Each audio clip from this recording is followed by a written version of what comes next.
Bonjour.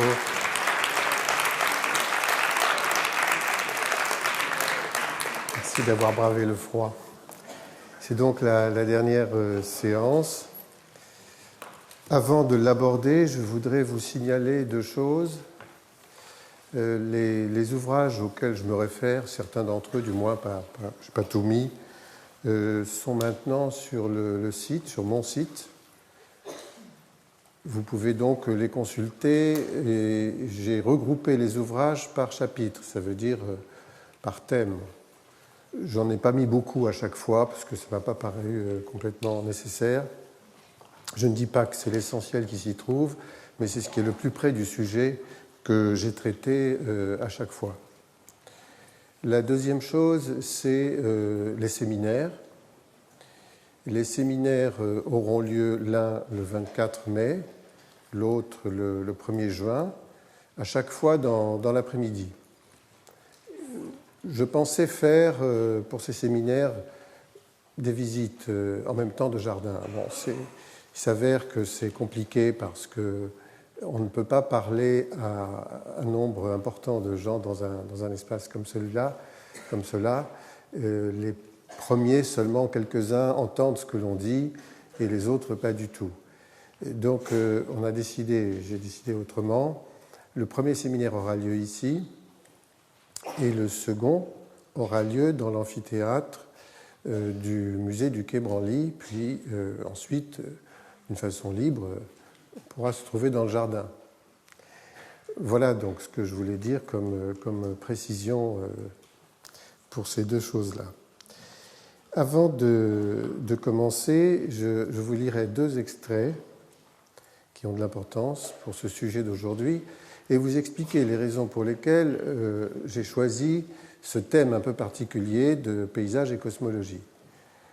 Cosmologie, c'est-à-dire la façon dont on imagine le monde. Je le disais en dernière image la dernière fois, la façon dont on imagine le monde a une répercussion immédiate sur la façon dont on s'en occupe.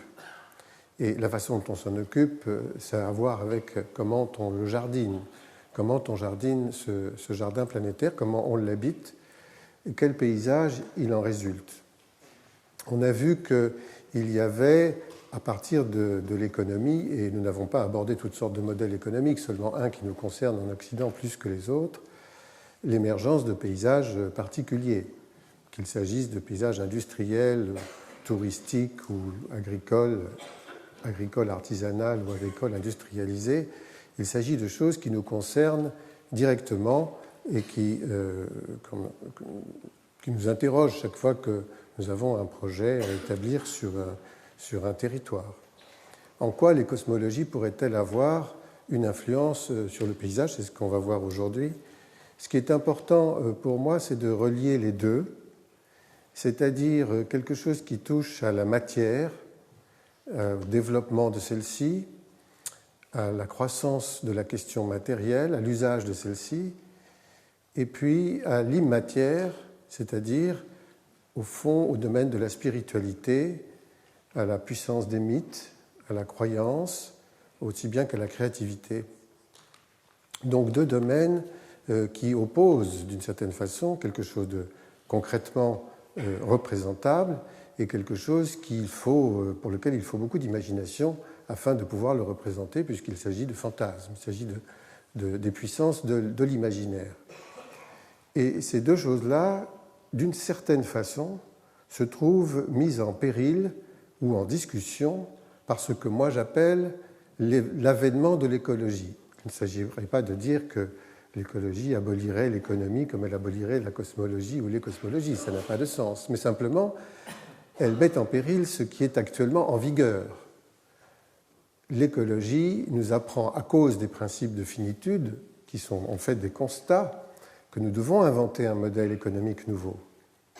L'écologie et la science qui va avec nous met en situation de considérer nos cosmogonies de façon différente, ou en tout cas de les accepter toutes et de ne pas en privilégier une. Sans doute, ce serait la solution la plus sage. Alors justement pour ça, je voudrais vous lire deux textes.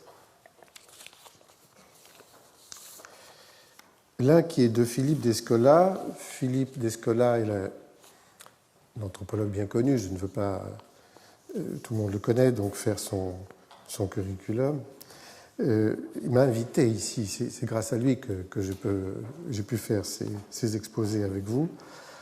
Et dans un catalogue qui est plutôt un ouvrage, vraiment un livre, qu'un catalogue à proprement parler, qui concerne l'exposition faite l'année dernière au musée du Quai Branly, qui s'appelle La fabrique des images, il parle des 4 grands principes ontologiques, qui sont en fait des modèles cosmologiques, que je vais aussi aborder là. Je me sers de cette construction en le mettant dans un autre ordre pour relier la question cosmologique au paysage. Je les ai mis, moi, dans un ordre qui privilégie l'animisme, en tout cas le met en position antérieure, mais pas forcément dans la chronologie. C'est quelque chose de très ancré dans l'humanité, peut-être encore même aujourd'hui. L'animisme, c'est une âme portée à tout ce qui vit. Par conséquent, l'être vivant, qu'il soit une plante, un animal, peut se trouver dans certaines civilisations, j'emploie le mot à dessein, peut se trouver en équivalence. Par exemple, on peut dire, voilà, ce chêne ou cet arbre est un homme déguisé en arbre, ou alors en puma, puisqu'il y a un puma qui arrive là. Donc il y a une équivalence qui me paraît, moi, très intéressante dans le discours, d'ailleurs, général de l'écologie. Donc je commence par ça. Je pense qu'il est bien d'aborder tout de suite après la vision naturaliste, qui est la nôtre, qui est celle qui forge notre civilisation, et qui commence avec ce moment où le mot nature est proposé par la civilisation grecque ancienne. C'est Isabelle Stengers qui évoque beaucoup cette question, pour dire, eh bien voilà, nous allons étudier quelque chose qui est à distance de nous. Nous ne voulons plus que ce soit le privilège des dieux et que ce soit soumis à la superstition. C'est donc tout à coup un objet que l'on peut observer objectivement. Cette objectivation va conduire à une distanciation de plus en plus grande jusqu'à notre époque, mais l'écologie remet ça en discussion. Devons-nous nous trouver si distants de ce monde vivant? Le troisième ontologie, c'est l'analogie, qui est quelque chose que je trouve très partagé dans le monde, le raisonnement, le processus analogique, qui nous amène à déduire. Chez nous, nous avions, d'un point de vue de notre civilisation propre, quelque chose de très clair dans ce domaine, la théorie des signatures, c'est-à-dire comment une plante qui a telle forme, je citais la pulmonaire, parce qu'elle a des taches sur son feuillage, va renvoyer aux poumons et par conséquent à la possibilité de les soigner. Et dans les jardins botaniques primitifs, plus anciens, en tout cas chez nous, les usages se faisaient pour des raisons, que je l'ai déjà dit, qui sont des raisons strictement médicales. Donc ça, c'est une lecture analogique des choses. Et elle est encore aujourd'hui, à mon avis, assez vivace, et elle ne concerne pas seulement le monde asiatique, qui est très marqué par ça, mais sans doute d'autres modèles de civilisation. Et puis le totémisme, je terminerai par ça, parce qu'il est le plus singulier.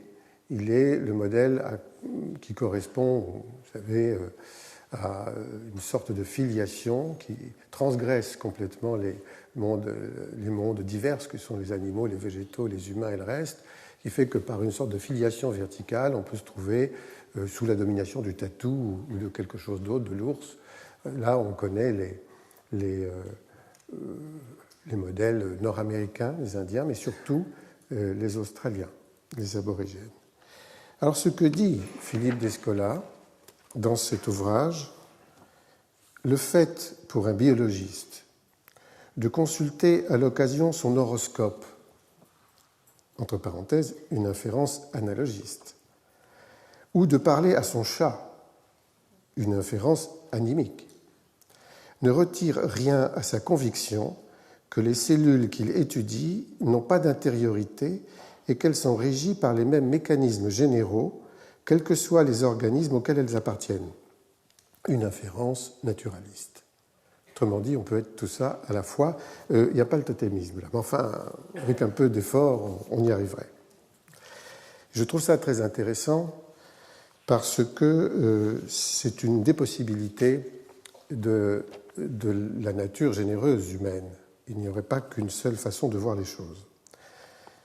L'autre texte que je veux lire ici est en rapport direct avec le dernier sujet, l'économie. Il est de Patrick Vivray, qui est un ancien commissaire aux comptes, un philosophe, un politologue aussi, et il a fait circuler il n'y a pas très longtemps sur le net un texte, un manifeste d'ailleurs, que j'ai trouvé très, très éclairant. Et j'en tire un tout petit extrait, parce que c'est en rapport avec le sujet d'aujourd'hui. L'un des fondements de la démocratie que les marchés ne supportent plus est la division ou la pluralité des orientations, pourtant inhérentes au processus démocratique. Ils exigent donc partout des règles d'or et des gouvernements d'union nationale dirigés par des techniciens. La gestion dynamique de la divergence, qui est un fondement démocratique, n'est plus compatible avec la logique financière. Si on laisse cette logique s'imposer, on en arrive donc à ce qu'a décrit le prix Nobel hétérodoxe Paul Krugman. Pour lui, nos programmes d'austérité sont l'équivalent des sacrifices humains chez les Mayas. C'est intéressant. Il faut analyser la crise actuelle à travers les catégories d'une crise de foi, donc d'une crise religieuse, pas seulement d'une crise de confiance. Nous sommes dominés par un socle de croyance et de crédulité conduisant à penser que face à ces nouveaux dieux courroucés que sont les marchés financiers, nous n'avons d'autre choix que de les rassurer avec des sacrifices, et des sacrifices humains. Chaque annonce d'un plan d'austérité, etc., etc. Donc ça m'a paru très juste, et je trouve important de signaler qu'il serait extrêmement dangereux de s'inféoder à une seule vision du monde. Alors je vais maintenant montrer les images et commenter, pour commencer, un lieu extraordinaire qui, le Mont-Saint-Michel, on peut faire la nuit. Non, on ne peut pas. Bon. Alors, c'est pas grave, j'espère que vous voyez quand même. Non, vous ne voyez pas. Est-ce qu'on peut éteindre les lumières? Merci beaucoup. Nous avons eu à faire une étude sur ce site extraordinaire, un des plus visités de France, vous savez, à une époque où il était question, et toujours le projet se succède là-dessus, de supprimer l'accès. Donc ce projet, l'accès direct, qui favorise l'ensablement de la baie du Mont-Saint-Michel. En réalité, il n'y a pas que ce facteur de la digue, qui est un objet mécanique qui relie l'île au continent. Il y a d'autres raisons. Mais l'image montre un projet avec un pont, la suppression de cette digue, et enfin, peu importe, je vous montre ce lieu simplement parce qu'à l'origine, il est un lieu mythique, il l'a toujours été, avant que la chrétienté ne s'installe ici, et c'était un lieu de pèlerinage, ce que l'on en sait du moins, honorant Gargantua. Pour nous, Gargantua est un personnage de Rabelais. Gargantua, en réalité, est une création très ancienne qui génère dans le paysage français, un peu partout, et ça c'était les Celtes qui le faisaient véhiculer, ces idées, énormément de paysages remarquables, en particulier les mottes, les crevasses, les montagnes et bien entendu le Mont-Saint-Michel. On attribue d'ailleurs la Tomblaine, qui est un rocher isolé dans la baie, comme étant le tombeau de Gargamel. Par conséquent, on est dans la famille de Gargantua.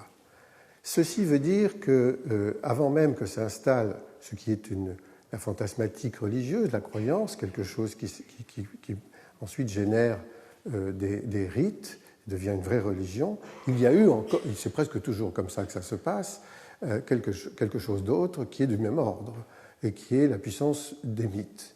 Donc les cosmologies dont on va parler là se superposent parfois. C'est-à-dire qu'il y a des visions qui viennent s'appuyer l'une sur l'autre, sacralisant les lieux et dans bien des cas les protégeant. Pas toujours, mais assez souvent. Voilà d'ailleurs un paton. La photo est prise depuis la butte de Nansoutil. Nous sommes en Bourgogne et nous voyons devant nous un paton, c'est-à-dire un relief qui est créé par la boue de la chaussure de Gargantua quand il marche. Et les patins de Gargantua existent sous ce nom de patins en Brenne, mais enfin par toute la France, vous avez un vocabulaire qui se rapporte directement au relief, au paysage, et qui le marque localement. Alors évidemment, cet endroit-là, qui s'appelle le mont Ligo, vu depuis Nansoutil, a eu d'autres noms, mais au sommet de celui-ci, comme au sommet de la butte de Nansoutil, il y a même encore aujourd'hui quelques cérémonies vaguement païennes qui sont en rapport avec des rites très anciens. La butte sur laquelle on se trouve, Nansoutil, a porté le nom de la Bœufferie, qui était le nom de la femme de Gargantua, et puis la Bœufnie. Et puis, le monde chrétien arrivant, ça n'a plus pu conserver ce nom-là. C'était impossible. Vous voyez, se référer à un géant qui monte sur son cheval, dont la queue enlève par son seul battement toutes les forêts et ça devient la Beauce. C'est ça, hein, l'histoire de Gargantua. Ça génère vraiment des paysages. C'est pas rien. On ne pouvait pas continuer à ça. Il fallait croire à d'autres vérités ou d'autres mythes, ça dépend de qui le dira. Et donc, ça change de nom et ça s'appelle le Mont Dieu. Puis, finalement, ça s'appelle la butte de Nansoutil à partir de la République. Vous voyez, donc, ça va peut-être revenir à bientôt d'autres noms. Et donc, on va s'en occuper de façon forcément différente. Aujourd'hui, ce sommet continue d'être sacré. Voilà notre Gargantua, une illustration de Gustave Doré, qui est en train de manger un plat fabriqué à partir de pèlerins. Vous pouvez faire des choses comme ça, vous voyez. Alors, le premier, tout ça, c'est une mise en place, c'est une introduction sur cette série, les 4 grandes catégories que définit Philippe Descola. Le monde animiste, c'est extrêmement difficile pour moi de vous montrer un paysage qui corresponde à ça, parce qu'en réalité, on est si lié à ce qui nous entoure qu'il n'y a pas de fabrication particulière qui nécessiterait qu'on mette quelque chose à l'œuvre pour parler de cette question. Mais je montre quand même un paysage déboisé du Nicaragua, dans un pays qui est encore aujourd'hui habité par les Indiens Rama, avec un arbre qui a été laissé parce que c'est un arbre sacré et toute la forêt a disparu. Mais le vrai paysage de cette vision animiste de ces Indiens, c'est la forêt. La totalité des espèces qui a un rapport intime et direct avec la totalité des humains de leur point de vue. Si cet arbre est resté, c'est un ceiba, c'est-à-dire une plante qui se rapproche des malvacées, des bombax, enfin aussi des baobabs. C'est un fromager, c'est une plante qui n'a pas énormément de valeur par ailleurs. Et historiquement, elle n'a jamais été beaucoup utilisée, ce qui a favorisé sans doute son statut. En voilà un autre d'ailleurs ici. Donc c'est assez difficile de le représenter, sinon voilà, nous sommes dans un monde ici où l'être humain peut parlementer avec chacune des espèces en présence et on ne voit que des plantes. On est au Vanuatu, mais on pourrait être ailleurs et on pourrait aussi y montrer les animaux, on serait dans ce même rapport. Dans le livre d'Éric Julien, qui a été sauvé par les Indiens Kogi, qui sont des animistes un peu rigoureux d'ailleurs, avec une forme ascétique de leur façon de vivre au quotidien. Et donc, il montre toutes sortes de choses à ce propos, ce livre qu'il a fait un peu en leur honneur. Et c'est pour eux, quand ils parlent de la Terre et des êtres qui l'habitent, ils s'adressent à nous en disant les petits frères, c'est nous les petits frères, quand allez-vous cesser de nous faire mal, en quelque sorte. Faire mal à la Terre, c'est nous faire mal. Et Sarayaku résonne de la même façon, et beaucoup d'autres dans ce monde-là de ces Indiens animistes. Il existe une pierre sur laquelle est écrite une histoire pour ceux qui savent lire, et seulement les mamous, qui sont des initiés, peuvent aller voir, et encore pas tous, et comprendre ce qui se passe. Le sommet de la pierre expliquant des choses qui sont plus en rapport avec l'esprit, tandis que les bases plus en rapport avec la matière. En tout cas, c'est une forme de création du monde qui est écrite ici. Ça rassemble le cosmos. Les voilà en train de grimper. Vous voyez, ça vous donne l'échelle de ces pierres sculptées qui sont là depuis extrêmement longtemps dans ce paysage. Alors pourquoi je vous montre aussitôt le jardin du musée du Quai Branly? C'est simplement pour faire la relation avec notre profession. Et évidemment, on est aujourd'hui au XXIe siècle. Qu'est-ce que ça veut bien vouloir dire? Le musée du Quai Branly abrite des objets de civilisation qui sont originaires de toute cette couronne tropicale et d'ailleurs aussi, mais où la part animiste joue un rôle important, comme les autres que j'ai cités tout à l'heure. Et d'ailleurs, l'exposition La Fabrique des images a eu lieu à cet endroit. C'était très éclairant. Mais quand on a fait ce projet, j'ai travaillé là avec Jean Nouvel, je me suis bien demandé quel paysage on pouvait proposer pour ce sujet. Je ne dis pas ce bâtiment ou cet espace dans Paris, c'est ce sujet. C'est-à-dire comment on va avec le thème, avec l'idée, qu'est-ce qui fait sens. Et j'ai fini par faire la proposition d'un paysage non occidental, dans lequel il y a des éléments symboliques qui renvoient plutôt à l'animisme. D'ailleurs, on voit ici des gens qui parlent au canard. Hein. Là, ils sont selon Philippe Descola, ils ne parlent pas à leur chat, mais au canard, ils sont évidemment dans ce rapport-là. Nous sommes dans la limite de la rue de l'Université, qui est un bassin. Et voilà ces canards qui sont arrivés tout seuls. Hein, on ne les a pas installés. Et ils se multiplient là. Et c'est la grille fait la limite officielle. Et le paysage est dominé par des espèces qui sont plutôt blondes, pas toujours tout le temps. Je dirais le vert est trop présent pour moi pour arriver à restituer ce que j'appelle être un paysage non occidental renvoyant à la savane arborée. C'est ça l'idée. Pourquoi? Parce que les espèces pouvant pousser dans Paris, qui reconstitueraient un paysage dans cette couronne, ça ne peut pas être une forêt tropicale humide. Donc il fallait que je m'oriente vers autre chose. Et donc c'est un paysage où le vert en tant que gazon qu'on tond avec les arbres dessus, vous voyez ce que je veux dire, n'existe pas. Il n'y a pas ce modèle dit occidental. Je fais un tour d'horizon rapide, on aura l'occasion peut-être d'y aller directement, à pied. La plupart des formes, à part celle-ci qui est une terrasse carrée, renvoient à un élément symbolique important qui est la tortue.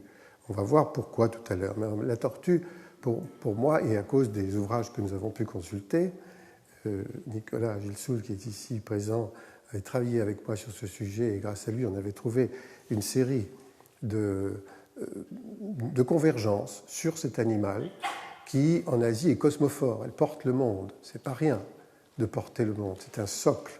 C'est un animal qui vit très, très longtemps, et il n'est pas étonnant, finalement, que chez tous les peuples, ou presque, on se soit référé à lui. Et il ne veut pas toujours dire la même chose. Si ici il est cosmophore, ailleurs il sert de siège, ça c'est chez les Dogons, pour faire avouer les coupables lors d'un jugement, enfin en tout cas, ou bien il sert à donner la forme d'un campement chez les Indiens en Amazonie, et la queue de la tortue indique la rivière, mais on sait que chez les Indiens Hurons en Amérique du Nord, c'est pareil, ils se servent de ce symbole, enfin bref, il est absolument partout. Donc ça me paraissait intéressant d'avoir des formes plutôt organiques d'une part, et plutôt renvoyant, même sans les donner de manière figurative, à ces éléments qui rentrent dans les mécaniques de l'animisme. Ça, c'est donc un bloc volcanique qui est ovale. On voit ici le jardin du musée du Quai Branly avec des terrasses ovales, on en retrouve là, et puis le restaurant Tortue qui est au sommet. Et puis l'autre élément qui figure en tant que symbole, ce sont des inclusions dans lesquelles il y a des animaux, des tests de carapace. Des tests, ça veut dire carapace, soit de crustacés, soit d'insectes, soit des insectes qui sont pris dans la résine. Il y en a 300 malheureusement. Avec le nombre de gens qui marchent dessus, ça finit par s'opacifier. C'était un jeu pour enfants aussi bien. Donc voilà le jardin tel qu'il est, et on va le voir de plus près, l'une des terrasses ovales qui renvoie au principe de la tortue, la terrasse du Chandi. Je reviendrai sur le terme de Chandi. On monte et on descend quelques marches. C'est un emprunt à une autre vision qui est dans une autre cosmologie en Indonésie. Et en principe, il y a de part et d'autre ici deux éléments verticaux qui sont sans linteau. La terrasse ici est ovale et elle est donc renvoie à la forme de la tortue. Voilà. De même, l'ombrage de cette tonnelle, c'est comme une carapace surélevée. La tonnelle des roses lianes ou celle qui se situe près de la Chênaie avec les écailles de la tortue. Aujourd'hui, elle va être recouverte parce que finalement, on a besoin, le musée a besoin d'un abri pour les enfants, donc on ne verra plus exactement ces choses-là, mais on verra la même forme. Voilà, donc on a dans Paris un jardin, je ne dis pas qu'il est en relation absolue, totale avec la cosmologie animiste, cette vision-là du monde, mais il a quelque chose à voir avec. Et vous voyez, même en hiver, ça donne un autre aspect qu'un paysage, voilà, les graminées, les grandes graminées, le miscanthus, qu'un paysage occidental. On est dans un autre monde. Ça, c'est l'installation de Jan Kersalé. La vision naturaliste. La vision naturaliste, elle est tout simplement marquée par le désir donc de tenir, et même de plus en plus fortement, l'homme à distance d'une nature qu'il va désirer maîtriser jusqu'à l'illusion de la maîtrise absolue. Un rêve de la puissance de l'imagination et de la technologie mêlée, de la science, etc. Sur cette image que j'ai déjà montrée, c'est la troisième vision d'Hildegard de Bingen. Ce qui est particulier, c'est que l'homme est au centre du monde, mais de l'univers plus exactement. C'est que tout vers lui converge, aussi bien le souffle que le feu, le froid, l'eau, les océans, les animaux, les plantes, et ainsi de suite. Il est donc au centre. C'est une vision qui est encore aujourd'hui, fonctionne encore dans l'esprit de certains, à savoir qu'on se trouve soit au centre, soit en domination d'un monde. Enfin, domination, je pense que là, on commence à savoir que c'est plus tout à fait possible. Donc, cette vision nous marque très profondément et on voit comment le paysage apparaît de façon progressive en se précisant, en se naturalisant, si entre guillemets, mais en se distanciant aussi. Et c'est ce tableau de Van Eyck, il y a une précision donnée à ce paysage qui est quand même de l'autre côté. On n'est pas dans le monde des hommes. Mais il y a aussi, et ça c'est un dessin, une très belle peinture d'ailleurs qui date du XIVe siècle, donc c'est quand même très ancien, il y a aussi une immersion dans le monde non humain avec un désir de la représentation, jusqu'à quelque chose de plus précis, et vers le 18 et 19e, ça c'est un tableau de la fin du XVIIIe siècle, avec un capybara qui est un animal typique du Brésil. Ici, on a une certaine précision, on arrive à la précision botanique. À Nature à lire, je renvoie donc à l'un des exposés qu'on a vu ici. Et on en arrive avec notre actualité, si vous voulez, à une précision naturaliste qui met d'ailleurs en défense les espèces qui sont rares. Il faut pas seulement les isoler de nous, mais les mettre en protection. Aujourd'hui, on sait qu'on a besoin d'elles pour des raisons que nous exploitons la diversité et nous en dépendons. Mais en même temps, on doit la protéger, la connaître, la dénombrer, lui donner un nom. On a abordé déjà toutes ces questions. Ça, c'est Welwitschia mirabilis, une plante qui vit dans le désert du Namib et qu'on a mis en prison. Parce qu'il ne faut pas aller la toucher, il ne faut pas l'approcher, elle est rare. Cela dit, elle se multiplie quand même là-bas. Mais elle est la plus vieille, elle a 2000 ans, ou plus peut-être. Et ce sont deux feuilles nées d'assises génératrices qui sont ici, et qui, avec le vent, avec les oryx qui viennent de temps en temps, enfin là ils ne peuvent plus venir parce qu'il y a un enclos, mais bon, se délitent et finissent par devenir comme des lambeaux. C'est une plante de la famille des Ephedracées, une famille archaïque, c'est une plante tout à fait remarquable. Et le botaniste, pour la première fois, Welwitsch, qui s'est approché de ça, est tombé à genoux. Alors, c'est devenu Velvicia Mirabilis, admirable. On a donc aujourd'hui dans notre perception du paysage presque toujours quelque chose qui est dominé par ce que nous avons estimé comme étant le plus précieux, sacré.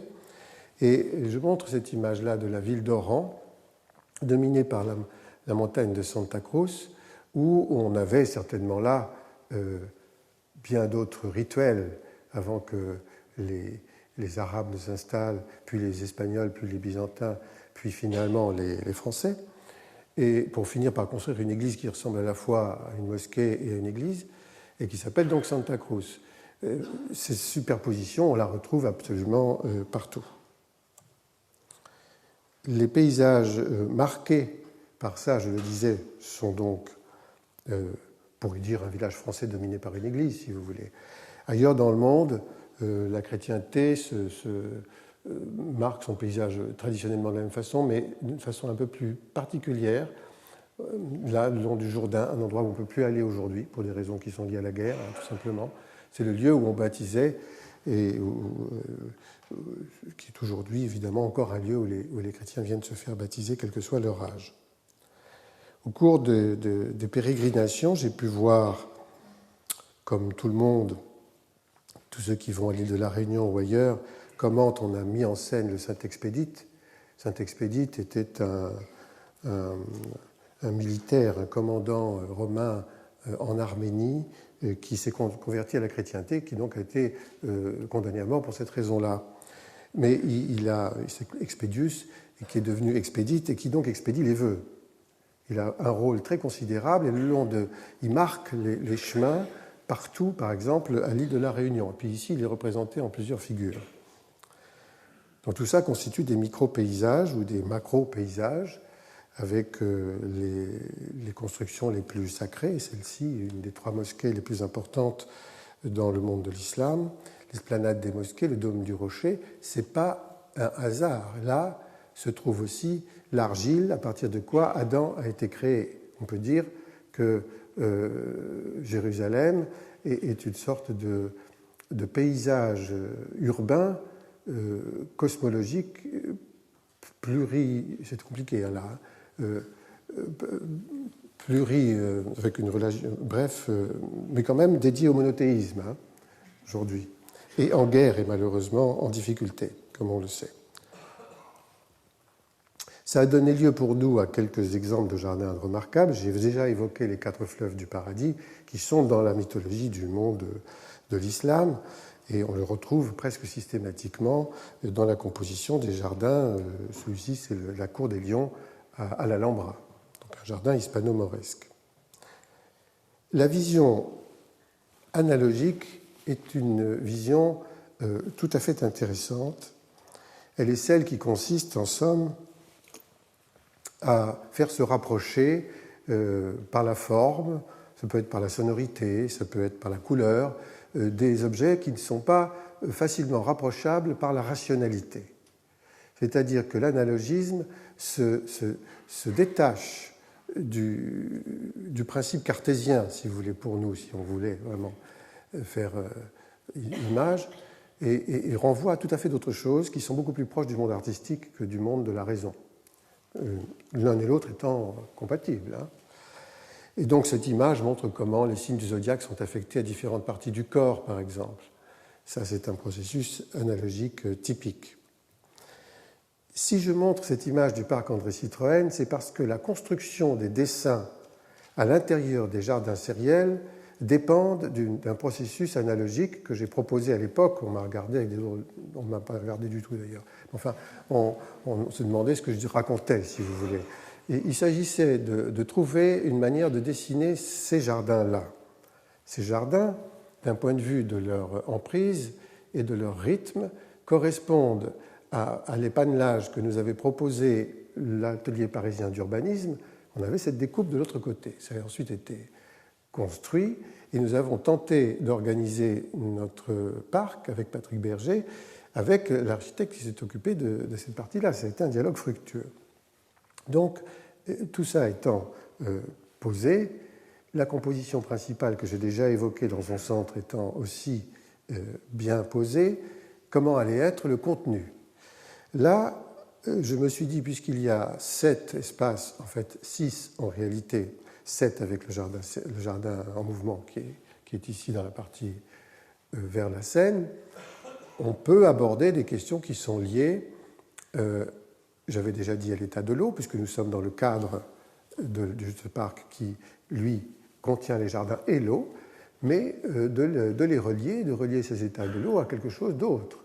Et alors, pourquoi pas reprendre le vieux dialogue, la vieille pensée alchimiste, qui dit que, en passant du plomb à l'or, on a chacun de ces éléments qui est un métal se trouve lié à une couleur, mais se trouve lié à une planète, qui se trouve lié à plein d'autres éléments que l'on pourrait, comme ça, décliner dans un processus de correspondance.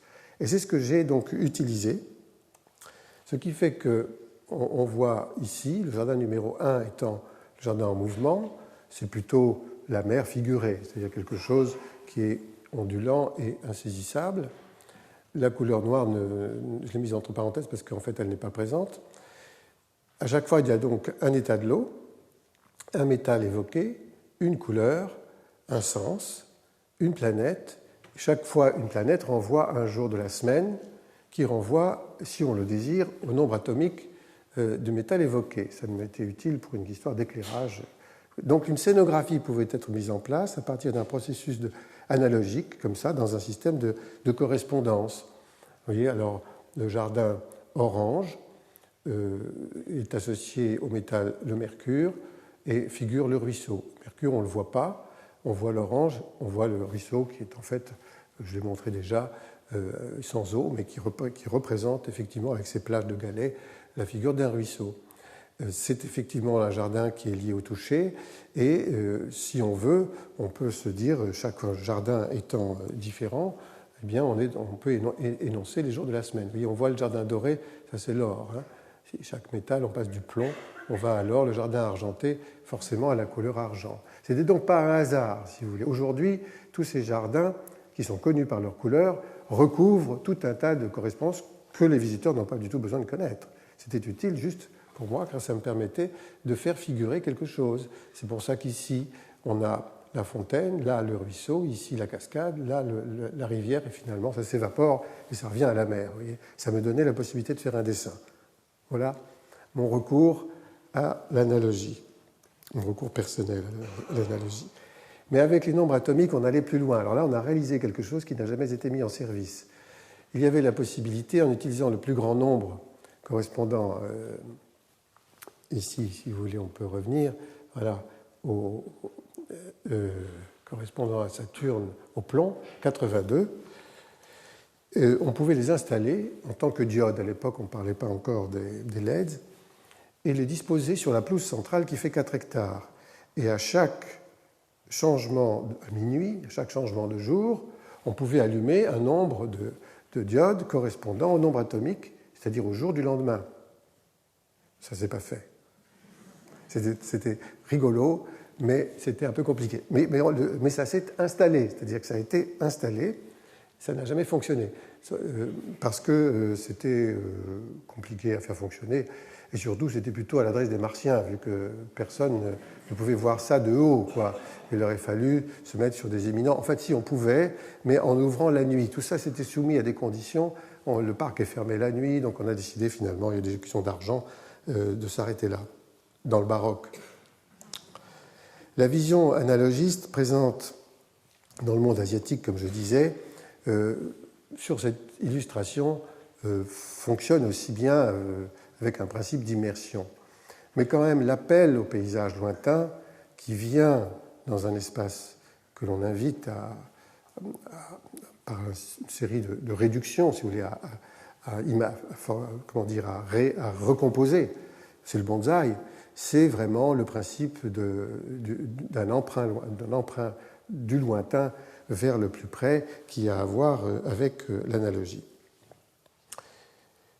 C'est sans doute plus compliqué que ça. Dans tous les, comme je vous le disais à propos du Mont Saint-Michel et d'autres, il y a des superpositions. Par exemple, ici, nous sommes au Japon. Les kami qui précèdent ce sont les esprits qui peuplent les montagnes, presque toujours les éminences, donc les lieux sacrés. participe d'une croyance et non d'une véritable religion, mais enfin, en tout cas induisent un respect vis-à-vis d'un paysage particulier, qui est une forêt, pas toujours d'ailleurs inutilisée, parfois elle est exploitée et appartient au Sakuyama, qui est cet ensemble de paysages-là, qui est à la fois construit, bâti, utilisé, et une partie de cette forêt, comme je vous disais, aussi exploitée. Mais donc une autre réservée aux esprits. Nous avons eu à travailler en Chine sur le lac Tai avec l'architecte Philippe Jonathan, près de Suzhou, et ce lac, qui fait à peu près 50 km de diamètre, donnait de l'eau potable à 18 millions d'habitants à l'époque. C'était en 2003 ou 2002, et donc il doit y en avoir beaucoup plus aujourd'hui. Et il était question de faire une étude qui s'appelait l'étude du jardin planétaire de Shanghai sur cette périphérie et de regarder comment on pouvait limiter l'eutrophisation du lac, c'est-à-dire sa pollution par l'industrie, par la surpêche. On a ici de la pêche. Il y a des espèces très singulières dans ce lac qui n'existent que là au monde. Il y a des endémiques. Il y avait donc une préoccupation, et ça venait beaucoup des intrants d'ailleurs, des cultures de rizières en périphérie et donc de l'industrie. On a donc étudié tout ça, et puis on nous a promené dans les lagunes et les reliefs. Et là, nous nous sommes trouvés en face de ces grandes carrières exploitées qui sont aujourd'hui des cicatrices importantes dans le paysage et qui jamais n'ont été bâties. Alors, c'est une singularité, elles n'ont jamais été bâties parce qu'elles sont sacrées. C'est aussi le domaine des esprits, mais alors on les a quand même attaquées parce qu'on avait besoin de pierres. Donc là, c'est toute l'histoire, même qu'est-ce qu'on fait à un moment donné? On va quand même contre les dieux, vous voyez, tant pis. Et donc, on nous dit, comment feriez-vous pour les cicatriser? Je ne pensais pas, je leur ai dit à ce moment-là, que ce soit une nécessité absolue de cicatriser. On peut peut-être les laisser comme un témoignage d'une activité dans le paysage avec sa figure. Là, sur ces sommets, quelques-uns se trouvent les cimetières, on le verra tout à l'heure, et les temples, les lieux de culte.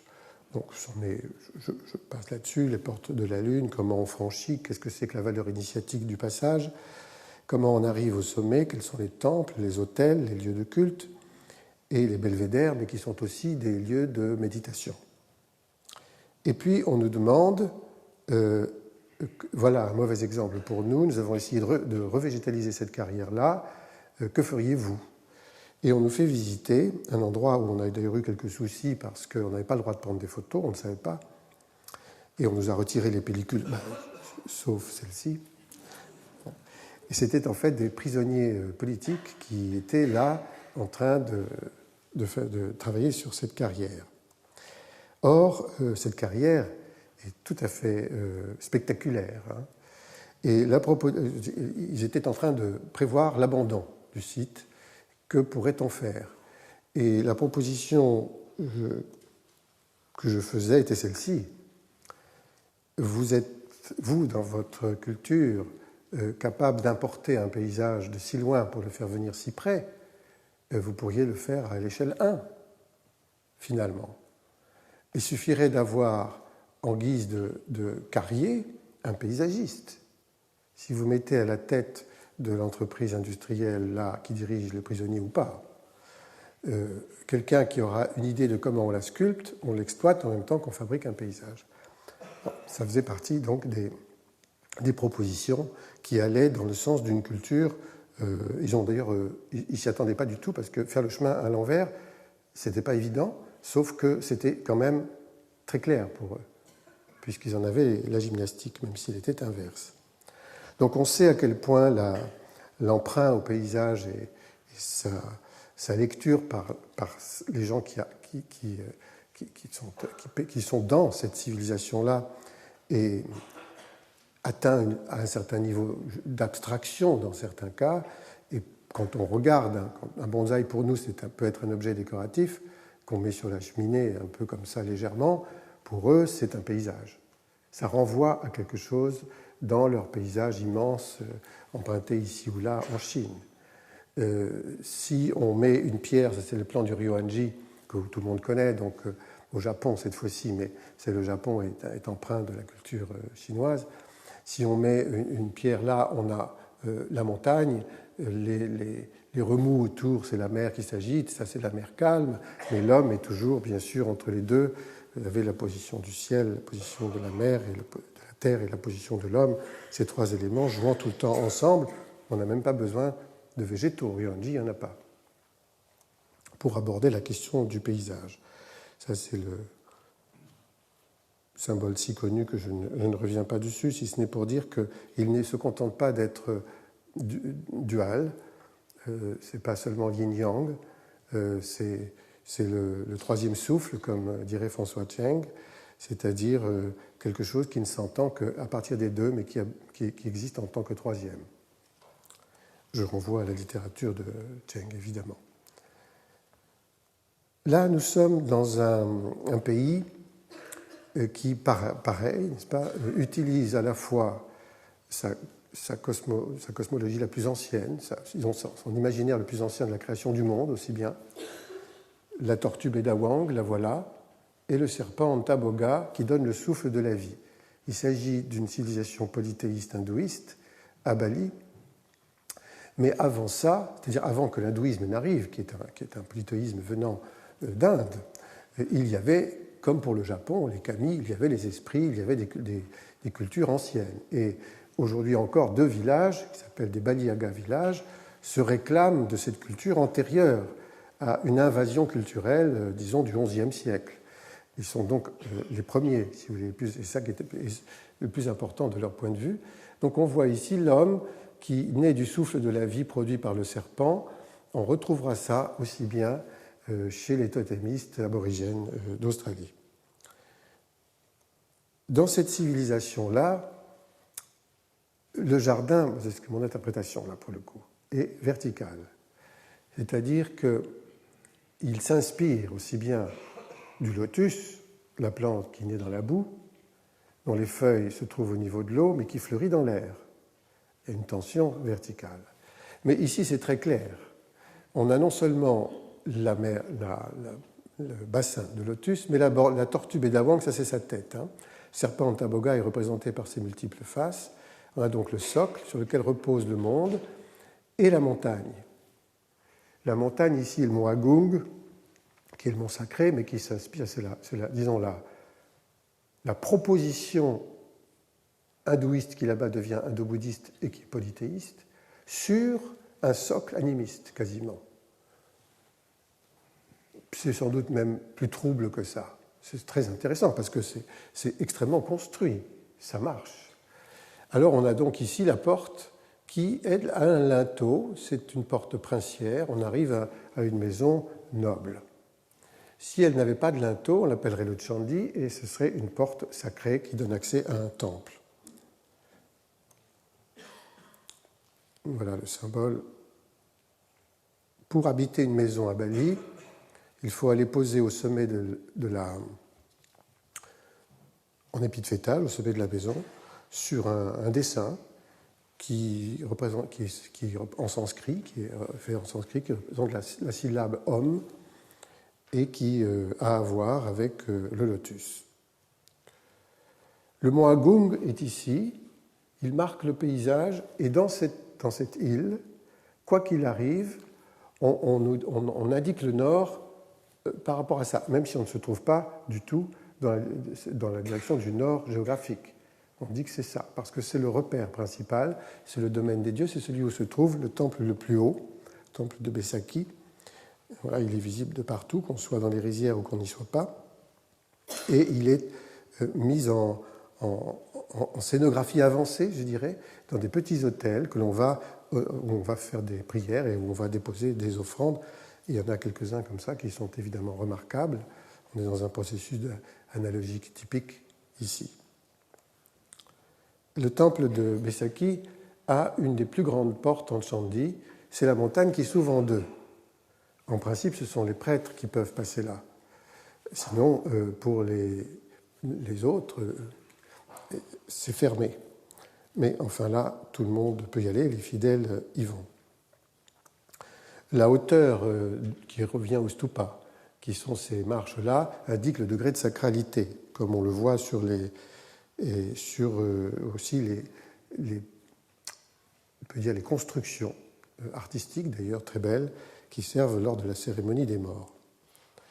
Et il y en a aussi des beaucoup plus modestes, mais qui quand même sont tous, ça c'est destiné aux dieux, n'est-ce pas, et aux prêtres, qui sont quelquefois tout proches, comme ici au temple de Bédougoul, tout proche du niveau du sol et de l'eau. Alors que la porte profane, qui est la porte domestique, elle a un linteau d'abord, qui s'appelle le lawang, et un contre-mur. Pourquoi ? Parce qu'il ne faut pas que les esprits puissent pénétrer dans l'enceinte, qui s'appelle le natar, qui est un clos. Or, les esprits ne savent pas tourner les angles droits. Donc, ils ne peuvent pas rentrer, tout simplement. Et vous voyez, et ça c'est très important, la swastika, c'est la croix, qui deviendra hélas, vous le savez, une croix gammée quand elle a des ailettes qui tournent, dans un sens ou dans l'autre d'ailleurs, et qui est empruntée au monde de l'Inde. Seulement, il y a 2 niches. Et ces niches-là, c'est une façon yin-yang de voir la chose aussi bien.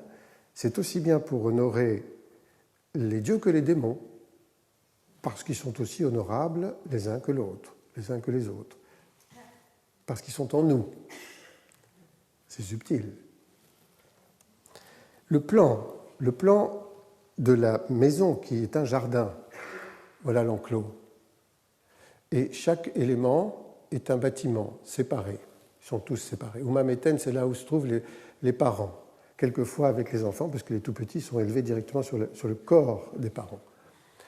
Les invités, les aïeuls, le grenier, la cuisine et l'endroit où on stocke le riz. Le lawang avec le contre-mur, la ligne à ligne. Donc on rentre de cette façon. Mais ici se trouve le temple de famille, et là on va honorer les dieux. Il est toujours situé au nord-est. Autrement dit, l'organisation spatiale, donc le paysage d'un village, est fait de telle sorte que c'est constitué par rapport au mont Agung. Et on ne peut pas se disposer autrement, ou alors on s'expose au pire. Le pire, c'est les léiaques, les mauvais esprits, qui peuvent venir vous déranger, vous empêcher de dormir et vous apporter les maladies, etc. Alors un lawang, peu importe, il faut qu'il existe. Et peu importe si on peut passer à côté. Vous voyez, ça c'est un mur qui est un peu délabré, voilà d'ailleurs un goniari. En principe, les portes comme celle-ci sont faites pour l'accès aux espaces domestiques. Là, on est dans un cas de figure un peu différent. Je suis désolé, je m'aperçois que je vais accélérer. La technique des offrandes est très intéressante pour nous parce qu'il s'agit d'une activité artistique qui est donnée aux enfants, mais aussi à tous les autres, et qui est juste éphémère. Ça donne lieu à des objets tout à fait particuliers. Quelquefois, quand on ne peut pas les fabriquer soi-même, si ça prend trop de temps, on va au marché. Et on les dispose, et on fait l'offrande aux dieux et aux démons. Et ici, c'est un endroit très dangereux, puisque c'est un croisement. Toujours dangereux, un croisement. Donc, on doit y déposer des offrandes que le chien attend. Parce que lui, il sait qu'il y a un peu de riz à manger là-dedans. Et on va faire des offrandes à la déesse des Wishri, qui est la déesse du riz. On ne s'occupe pas d'un paysage de rizière à Bali, ou ailleurs dans ces pays-là, comme on s'en occuperait en Louisiane ou je ne sais pas, en Camargue. Ça, c'est donc des offrandes faites directement sur l'autel, puis sur les pis de riz qui germent un peu avant la nouaison. C'est pour obtenir la fertilité. Le nombre de dieux là-bas est très compliqué. Un jour, j'avais demandé comment on faisait, etc., combien il y en avait. Enfin, il m'a dit, c'est pas la peine de chercher. Non, c'était un prêtre qui m'avait dit, non, il ne faut pas que vous vous intéressiez à ça. Ce qu'il faut que vous sachiez, et ça m'avait beaucoup touché, évidemment, il faut, juste dans notre pensée à nous, il faut rendre l'autre heureux, sur terre. Donc ils n'ont pas de paradis à proprement parler. Il s'agit que les choses se fassent tout de suite. On ne peut pas, j'ai dû faire un jardin là-bas, et on ne peut pas le faire si on n'y a pas quelque part un autel pour honorer les dieux. Et voilà, c'était un jardin qui malheureusement a dû s'arrêter parce que le propriétaire est décédé. Mais il a fallu construire un autel, comme celui-ci, pas tout à fait celui-là, qui permettait les rituels, les cérémonies qui sont souvent quotidiennes, et aussi planter un banyan. qui, lui, sera honoré. Un banyan sous lequel le Bouddha a médité, etc. Ça renvoie, c'est un paysage.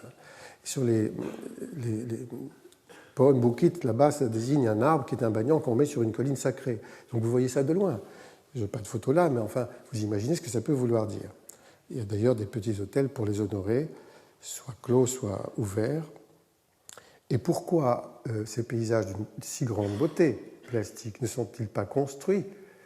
Jamais. Alors, on pourrait enlever l'eau et s'installer avec une maison. D'ailleurs, il y a des Européens qui l'ont fait, malgré la mise en enfin, c'est pas une interdiction tout à fait, mais enfin, disons, les hésitations des balinais eux-mêmes qui leur disaient mais ce n'est pas des lieux pour s'installer, parce que là, ce sont les léiaques, ce sont les mauvais esprits.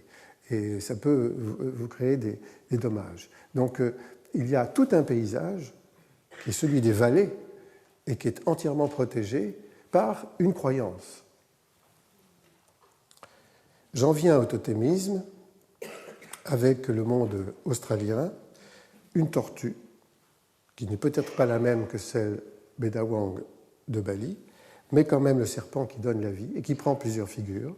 Donc il y a quelque chose à voir et l'Australie et Bali ne sont pas loin. Là, je n'ai pas de traces ni de certitude pour dire que l'un influençait l'autre, mais on est dans des rapports au monde qui sont antérieurs à tout ce qui a pu arriver comme civilisation par la suite à Bali comme en Australie. Et ce ne serait pas du tout anormal qu'il y ait des points communs. Là, on est dans un monde totalement extraordinaire qui nous échappe, à tel point que je me suis demandé si les aborigènes australiens n'exploitaient pas des parties du cerveau que nous n'exploitons pas. Ils communiquent entre eux de façon particulière, vous connaissez le champ des pistes, ils se donnent une géographie par la tonalité, par le chant, par autre chose. Et ils sont en rapport, comme je le disais, de façon totémique avec un certain système qui peut évoquer des paysages, des animaux ou des plantes. Et là, on voit par exemple le rêve du wallaby. Tout se passe par le rêve. Le wallaby, si nous dessinerions le parcours du wallaby ou le paysage du wallaby ou le wallaby lui-même autrement. Là, il s'agit du rêve du wallaby, mais aussi de sa géographie. Et pour les aborigènes australiens, tous ces points de repère, c'est un paysage précis. Ça veut dire qu'ils sont, je dirais, totémiquement parlant, ceux qui sont en rapport avec ce type de lecture-là, parce qu'il y en a beaucoup dans toute l'Australie, c'est un continent, ils vont tout de suite comprendre. C'est une clé de lecture que nous n'avons pas. Alors, le rêve de la carotte sauvage, qui devrait nous concerner en tant que jardiniers, pour nous, évidemment, nous nous en sentons très éloignés quand nous lisons ça. C'est le rêve de la carotte sauvage. Quand je suis allé dans ce pays pour voir comment, au fond, les choses se passaient sur le plan du paysage, de l'écologie et des jardins, je me suis trouvé avec des absences de jardin, pas de jardin du tout, et fait par les aborigènes. J'ai demandé pourquoi, on m'a dit qu'on ne savait pas. Et de retour en France, j'ai fini par avoir une clé qui n'est peut-être pas la réponse absolue, mais je la donne tout de même. La traduction ou l'écriture même d'un conte oral dit la chose suivante, c'est un rêve et un poème. L'esprit rêve, l'esprit va voir la fourmi, voilà, la fourmi verte qui rêve, qui sait rêver, mais qui ne sait pas se servir du secret du rêve. Fourmi totémique. Alors l'esprit va voir le wallaby dont on a parlé tout à l'heure, va voir le barramundi qui est un poisson, va voir, etc. Tout le monde et finit par arriver à l'homme qui, lui, sait rêver, mais il sait aussi se servir du secret du rêve. Et là, l'esprit est fatigué, il se couche, et il se couche dans la terre. Et il est hors de question de toucher à ça. J'ai déjà parlé de ça lors de la séance inaugurale parce que ça me paraissait très important de le signaler, en disant, eh bien voilà, une autre façon de voir le monde. S'il y a des façons tellement différentes de le voir, si on ne peut pas toucher à ça, si c'est très important, plus que le reste, de ne pas y toucher, ça remet en cause tout ce que nous croyons nous. Je veux dire par là qu'une cosmogonie pourrait remettre en cause la totalité de tout ce qu'on a vu jusqu'à présent au cours des 9 cours, plus tout le reste, notre civilisation. Pourquoi pas ? Donc, je vais terminer, mais vous m'accordez, alors je suis désolé, je n'arrive pas à rester dans les temps, c'est trop dur, encore 5 minutes pour achever sur le paysage mémoriel, c'est-à-dire comment nous voyons la mort, l'au-delà, Nous sommes sollicités là-dessus. Nous avons des commandes sur les cimetières, par exemple. Alors, en voilà un qui est austère et qui est d'une communauté religieuse d'un monastère en Normandie. Donc, on a quelque chose de silencieux. Ou protestant en Angleterre, ça se rapporte un peu. Il y a la présence des tombes avec les êtres et il y a une grande rigueur, comme dans les cimetières militaires. Ici, dans la Somme, avec aucune espèce de fioriture, mais un marquage au sol, parfois un numéro quand on n'a pas les noms, comme sur le monument de Lutjens, qui est un des plus étranges, qui est aussi une porte initiatique. Donc nous créons à la fois des espaces, ce sont des lieux où on enterre les gens, on va honorer leur mémoire, mais aussi des monuments. L'un de ceux qui m'a le plus étonné dans tout ce paysage de la Somme, nous sommes dans la Somme ici encore, c'est celui des Sud-Africains où, paraît-il, c'est anecdotique, mais c'est assez touchant, on a replanté là 2 allées de chênes à partir de chênes d'Afrique du Sud. Il n'y a pas de chênes en Afrique du Sud. Donc ça ne pouvait être que les chênes que les Français ont apportés après la révocation de l'édit de Nantes. Ils sont partis dans les Pays-Bas avec leur Bible sous le bras et hop, tout le monde est arrivé en Afrique du Sud et ils sont avec un pied de vigne aussi. Ils ont installé à Stellenbosch leur vignoble, ils ont planté des chênes pour pouvoir mettre les vins en tonneaux. Ça a été un désastre parce que ça pousse trop vite là-bas et donc ils n'ont pas pu avoir du bon vin. Ils ont abandonné le bois de chêne venu du Limousin d'ailleurs. Mais les chênes ont continué à pousser. Ils sont revenus là. C'est incroyable, hein? Bon. Alors donc il y a une manière plus ou moins austère ou plus ou moins baroque d'honorer les morts, la mémoire. Ça, c'est un cimetière au Guatemala, catholique. Enfin, le catholicisme au Guatemala, avec les, je dirais par les Indiens plutôt, est tout à fait artistique, il est intéressant. Hein. Ou à l'île de la Réunion, c'est un jardin. C'est un jardin avec des plantes que nous aimerions bien avoir dans nos jardins. Et là, il n'y a pas de névrose du désherbage, trop.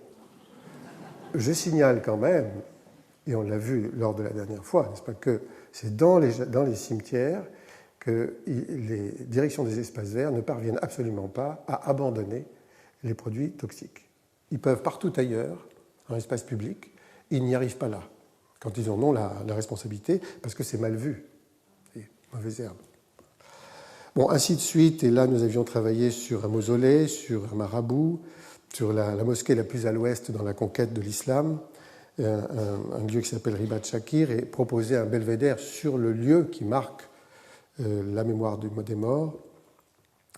Je montre une image, alors là, un peu plus chaotique, des cimetières berbères, où on ne prête pas attention à la nature organisée, ou même il n'y a pas d'enclos, ce qui est très intéressant, ou au contraire à la mémoire toute simple, c'est-à-dire au sanctuaire et non pas forcément au tombeau, bien qu'on sache qu'en Égypte, ça c'est Abou Simbel, il y est, marquant le paysage définitivement dans les mémoires, les pyramides, que je ne montre même pas, ce n'est pas la peine. Mais parfois, il y a des tombeaux qui se résument à rien, dans la vallée des rois, où il n'y a que des tombeaux, et il y a juste pour y accéder 3 marches et des chiens. Donc ça dépend. Ça, c'est un cimetière balinais. À Bali, on brûle les morts. Et donc, il n'y a pas lieu de les enterrer. Mais quelquefois, on n'a pas l'argent c'est très coûteux, une cérémonie. Alors, on les met temporairement dans une cocoterie. Quiconque passe là ne sait pas que c'est un cimetière.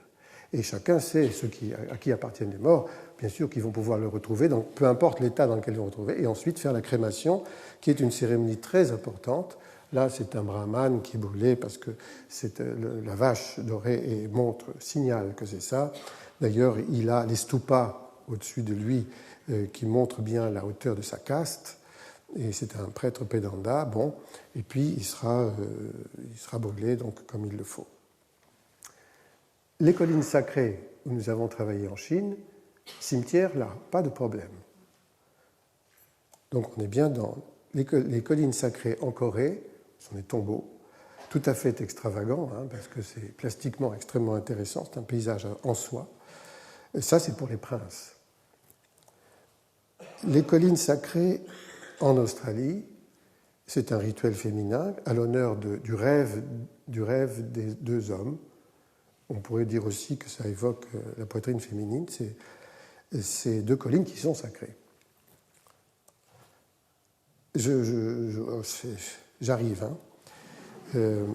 Nous avons travaillé un peu sur les cimetières. Le cimetière du Père-Lachaise est un cimetière romantique où nous avons essayé, et ça a été très très dur, de faire accepter que les arbres poussent dans les tombes.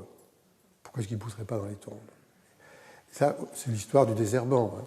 Bon, je passe là-dessus, car la lutte existe toujours et on n'a pas gagné. Ici se trouve le cimetière de Grenelle, avec le jardin blanc. Là, nous avons essayé, avec Patrick Berger, de faire une petite fenêtre donnant sur le cimetière. On n'a jamais pu. Et au départ, il y avait, comme un aling-aling, deux ouvertures latérales. Après, l'idée d'une fente qui donne sur l'allée de tilleul du cimetière. Et pourtant, la gestion des cimetières et celle des espaces verts étaient, à l'époque, venaient d'être réunies. Vous voyez, donc c'est culturellement, il y a des blocages.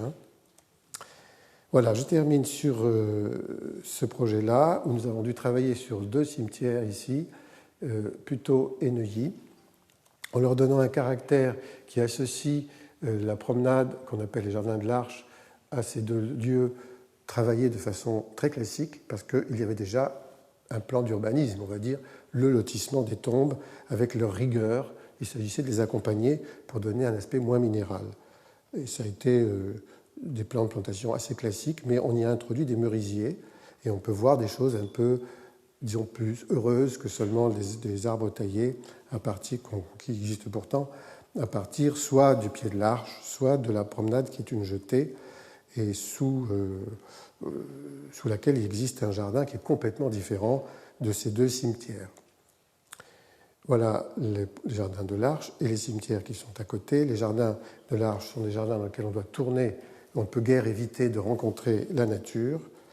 On est dans un autre rapport, on n'est pas dans un lotissement de tombes, mais le minéral existe bien, seulement on lui donne un statut un peu heureux, plus organique, acceptant la mousse et acceptant les oiseaux qui viennent boire dans l'eau.